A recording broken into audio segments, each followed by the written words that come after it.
Bonjour Virginie pour worldgsm.com. Nous sommes aujourd'hui en compagnie de Pierre-Louis Luçan, directeur général France-Belgique de Critical Path pour parler de la suite d'applications Memova à destination des pays émergents.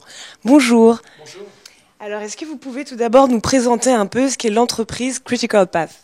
Alors, notre société est une société éditeur de logiciels américaine. Nous sommes sur le marché depuis plus de 10 ans aujourd'hui. Et nous proposons une suite de solutions qui permet aux opérateurs mobiles et aux opérateurs convergents de proposer des solutions simples pour leurs clients pour utiliser différents types de services dont on va parler un peu plus tard. Et donc aujourd'hui, on est là plus particulièrement pour parler de la suite d'applications Memova. Donc qu'est-ce que c'est? Alors, Memova, ce sont aujourd'hui des applications qui vont permettre de faire converger la messagerie, le calendrier, le carnet d'adresses, un certain nombre de services qui peuvent être multimédia, tels que les photos vidéos, sur tout type de terminaux. C'est-à-dire qu'on va retrouver là-dessus le téléphone, le PC, les tablettes qu'on peut retrouver, les tablettes dans la maison.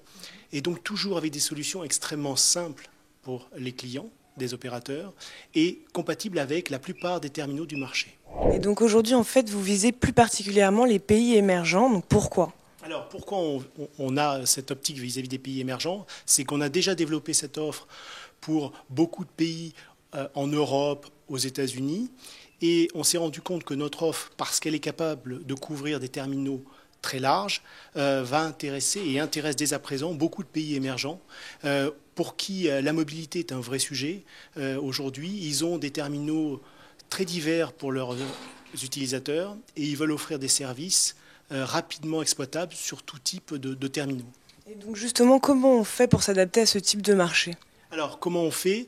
En fait, on s'adapte pour chacun des pays en fonction des problèmes, des ressources économiques de chacun des pays. Par exemple, ce que l'on a fait en Indonésie, c'est qu'on a travaillé avec une coopérative agricole pour permettre de rendre sur tous les téléphones portables des agriculteurs, des fermiers, des pêcheurs, d'accéder en temps réel sur les cours des matières qu'ils vont vendre. Donc on a mis en place un service avec eux extrêmement simple d'utilisation sur tout type de téléphone portable. D'accord. Est-ce que vous travaillez en partenariat justement avec les États mêmes des pays émergents ? Alors ça peut arriver quelquefois qu'on ne travaille pas forcément avec les États, mais avec l'opérateur historique de l'État. Donc dans chaque pays émergent, on va regarder quels sont les grands acteurs de télécommunications et on va travailler avec eux pour développer une offre adaptée, à la fois sur le plan technique et à la fois sur le prix. Et donc en fait, dans le concret, à qui est vraiment destinée cette suite d'applications? C'est plus pour les particuliers, plus pour les entreprises? Alors essentiellement pour les particuliers. C'est une offre qui est vraiment utilisable par tous les particuliers, quels que soient leurs besoins de convergence, d'utilisation de messagerie, de carnet d'adresses. Et ça peut être aussi par des entreprises telles que des coopératives qui ont besoin d'adresser un marché extrêmement large et diversifié. D'accord. Et donc en fait, c'est à destination des pays émergents et finalement, en termes de coûts, ça se passe comment? Alors, en fait, le coût est dépendant un petit peu de l'offre, mais on va avoir un prix qui peut être bundlé pour un prix illimité d'accès de 1 $, 2 $ par mois par utilisateur, ou ça peut être un prix à l'accès de l'information, c'est-à-dire que je vais vouloir consulter un certain type d'information et je vais payer 5 cents de dollars pour accéder à cette information ponctuellement. Donc on peut l'adapter soit en usage illimité, soit au cas par cas. D'accord. Et est-ce que par la suite, vous comptez développer plus cette application ou ça va rester tel quel? Non, en fait, on développe de plus en plus des applications autour de cette suite. Par exemple, aujourd'hui, on a une suite qui s'appelle Phone Backup, qui permet de sauvegarder tout ce qu'il y a dans le téléphone mobile des utilisateurs de ces grands opérateurs, c'est-à-dire sauvegarder tout ce qu'on a en termes de carnet d'adresses, de photos, de vidéos, de telle façon que sur le mobile, on puisse récupérer l'information si jamais on change de téléphone ou que l'on perd son téléphone ou que l'on veut tout simplement décharger une partie de l'information qui est déjà sur le téléphone.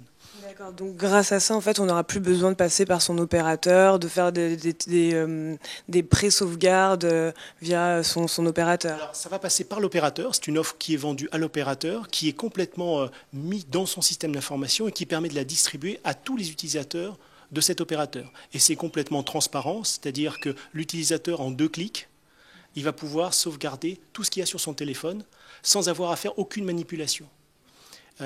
Donc ça, c'est une offre qui est déjà en place, que l'on a vendue aussi en Europe à de grands opérateurs.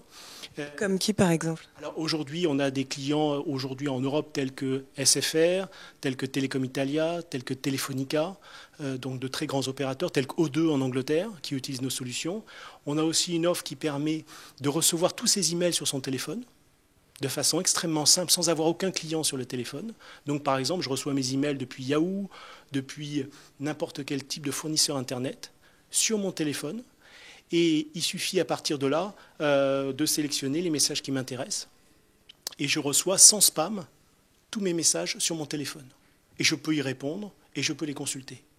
D'accord. Et en fait, vous faites comment justement pour élaguer ces spams? Alors, en fait, ce qui se passe, c'est que dans la solution, il y a un moteur qui permet de bloquer tout ce qui sont les spams via un antivirus anti-spam qui est mis en amont de la solution, qui fait que vous ne recevez pas sur votre téléphone tous ces spams auxquels vous êtes quelquefois habitué sur d'autres systèmes. Et en plus, vous avez une possibilité de gérer ce qu'on appelle une whitelist, blacklist, c'est-à-dire qu'on va gérer les personnes que l'on veut recevoir absolument sur son téléphone ou des personnes que l'on ne veut pas recevoir sur son téléphone, en dehors du spam ou des virus. Eh bien, vous l'aurez compris, grâce à la suite Memova de Critical Pass, la relation avec votre mobile sera beaucoup plus simple. Quant à nous, on se retrouve sur boardgsm.com pour de prochaines interviews en exclusivité. Bye bye!